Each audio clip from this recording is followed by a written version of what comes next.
For that, the centre today got a week's breather from judicial scrutiny. This after the Supreme Court said that it would hear all petitions on demonetisation next week. Meanwhile, allegations are flying thick and fast from both sides, and that's what happened in courts today.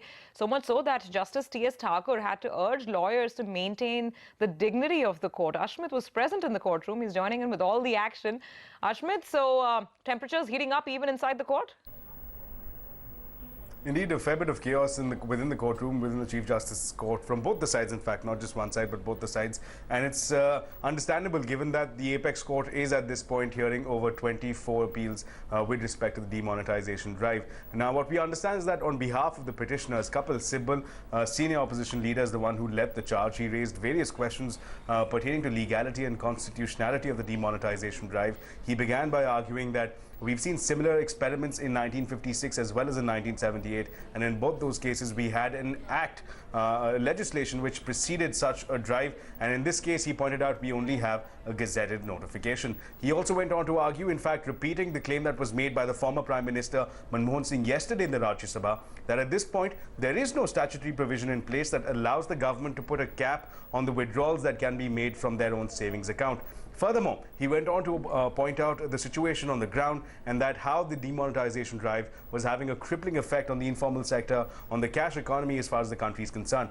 Now, this position, of course, was refuted quite fiercely by the Attorney General, who pointed out that the government was, in fact, on its heels, was on a war footing to address any needs and to, in fact, lower the inconvenience as and when the need arises. Now, taking both the sides on board, the Apex Court, what we understand, has agreed to examine the issue on the question of not just legality and constitutionality, but also keeping in mind the situation on the ground and the effect that it has on the common man. That application gets taken up on December 2nd, that's Friday of next week. In the meanwhile, we also reached out to the Attorney General himself, who took various hard-hitting questions on how the legality of this entire issue will pan out before the Apex Court, and he addressed those issues head-on. Let's in fact listen in to the comments coming in from the Attorney General himself. I personally believe that people are entitled to have their own views. But I have also been reading the views of so-called economists or pseudo-economists, if I will say so. I firmly believe, and I have conviction, to say that if you have to root out a malaise which has eaten into the vitals of this nation for the last 70 years, and it is a hydra-headed vice which is encircling the nation. If you have to get rid of 70 years of such baggage, of slush money, then obviously it will rock some parts of the nation, right? An extreme action will have some kind of a reaction.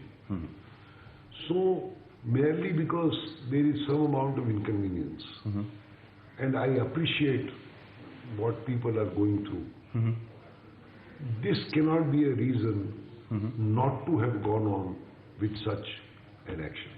It's very, very clear. Right. Just a couple of questions on legalities. Yesterday in the Rajya Sabha, we had the former Prime Minister Manmohan Singh pointed out that there is no statute in place that can ensure rationing of access to savings accounts, basically limits that have been placed on withdrawals. Some concerns have been raised there in the Supreme Court as well. Well, let me tell you, the legal part is very, very simple. There are two statutes in operation. One is called the RBI Act, and one is called the Banking Regulation Act 1949. RBI is the central regulator. Now, under the RBI Act, there are several provisions, some of which say that only RBI has the authority to print notes. What denominations it will print is also dependent upon RBI. RBI also has power under Section 26 to recommend through its central board various regulatory and economic measures, one of which can also be to direct what is commonly called monetization, but it's not actually monetization, demonetization. The provision is that the central government, on recommendation of the central board of RBI, can order a series of notes in circulation to cease to be legal tender. Now it says any number of series that can also include all the series. So all the series of 500 and 1000 have been declared to be ceasing to be legal tender by the central government on the eve or the night of 8th, which was preceded by a report of the central board, which was received by the central government a few hours before that. Now you will ask me, why was it done in a hurry? Now obviously, these are matters of utmost secrecy. If these things are leaked out, then the purpose of having a demonetization will be comparatively lukewarm. Now the next question, I'm sure you'll ask me is, why were not the ATMs calibrated in advance?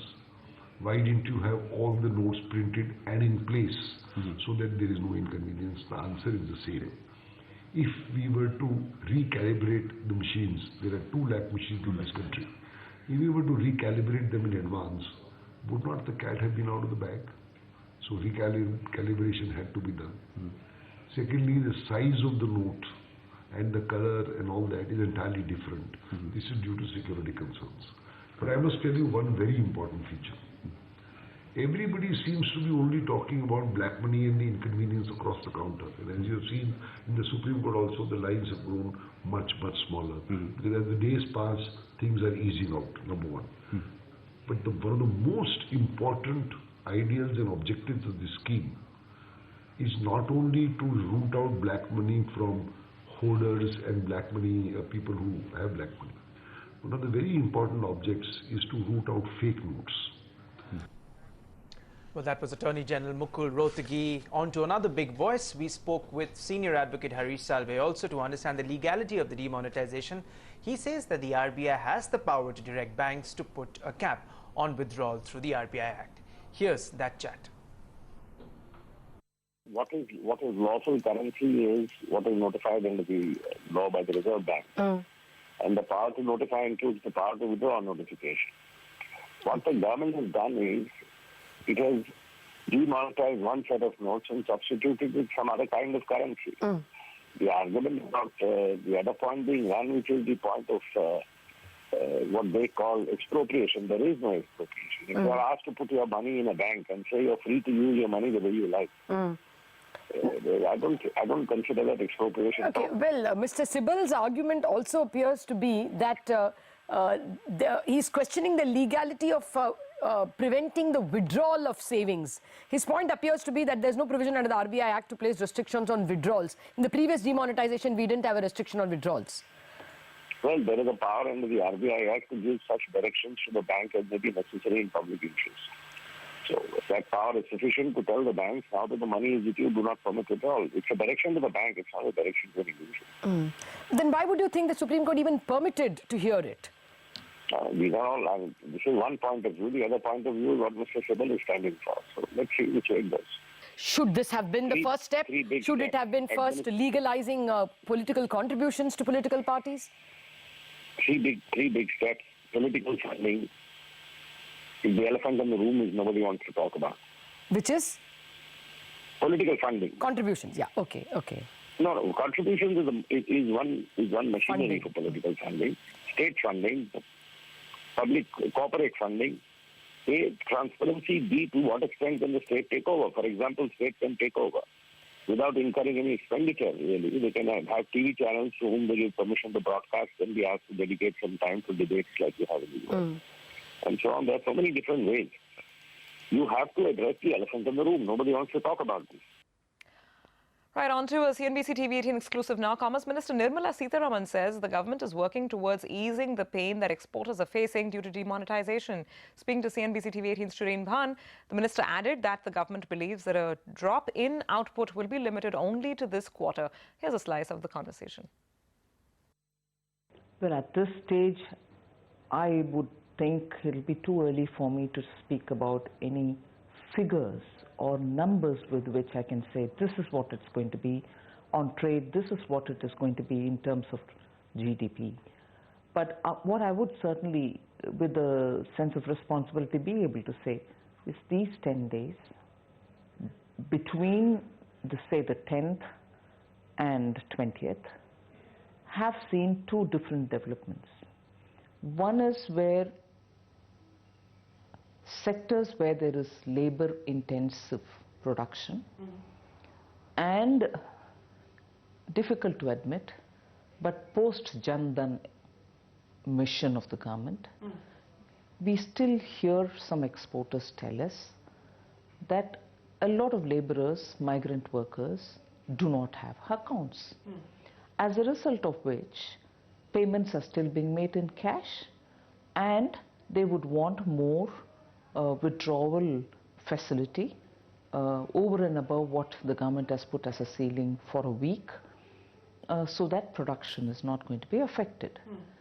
For me, it's a situation where I have to immediately respond, just so that payments are not affected, just so that production is not affected, just so eventually output doesn't suffer, export doesn't suffer. But equally, I'm concerned that in spite of all the push that the government has given, you still have sectors, particularly in export-based activities, employers telling me that accounts are not opened.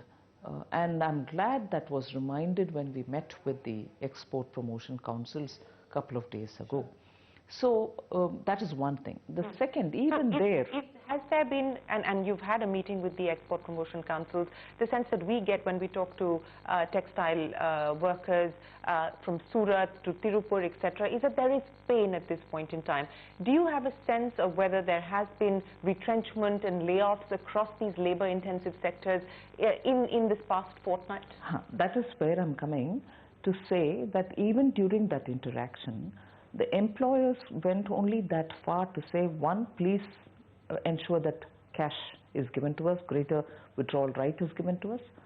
And in some sectors, particularly textile, weaving and carpet weaving and so on, they said because we fear we may not have adequate cash in hand to disperse, temporarily we might want not to have the production activity because we may not at the end of the day be able to give the payments. So there has been no relaxation? So no, but then after meeting with them and soon after a few days, we also know the inputs that we are getting from various quarters is that the stress has eased out. Let me end then by asking you, about what we can now expect in terms of more measures. One, more measures to address the issue of corruption, address the issue of black money, because the Prime Minister said that this is only the start and there is going to be plenty more. And two, as Commerce Minister, SMEs, exporters, labor-intensive industries. I mean, this is a country that needs to create jobs, and we're actually losing jobs at this point in time. What should we expect? Well, on the first thing, the Prime Minister, before the election, during the campaign, and after the election, has been saying that he is committed to the cause of removing black money, answering the people on it, and also on corruption, that he is clean. He's provided a clean administration, and he would want to remove corruption at all levels. And therefore, from the formation of SIT, which was the first step, till this latest step, every few months you've had something or the other happening in terms of removing corruption, bringing black money within, from abroad, and also removing black money within the country. So I'm not, for want of time, I'm not going to elaborate on them. So his, he's very clear that the mandate which was given to us has to be fulfilled, and there will definitely be step after step to ensure that unaccounted wealth and corruption will not be entertained. Benami Properties Act was cleared in the Parliament. Yes. So where it is necessary, that will be used. So that's about the first part of your question. The second, on trade, the revival is not steady. Export revival is not steady. Global situation is not very clear yet as to whether demand will improve. But we are clear that every support that has to be given for the export sector, be it labor-intensive sector, be it the wonderful prospects that startups provide for us, or the export sector which has been traditional for us. IT related, non-IT related, automobile, textiles and many others, gems and jewelry. We will, in our budget, make sure that the finance minister continues the support and if anything give a newer helping hand. I will be definitely taking this up with the finance minister. We do not want to have any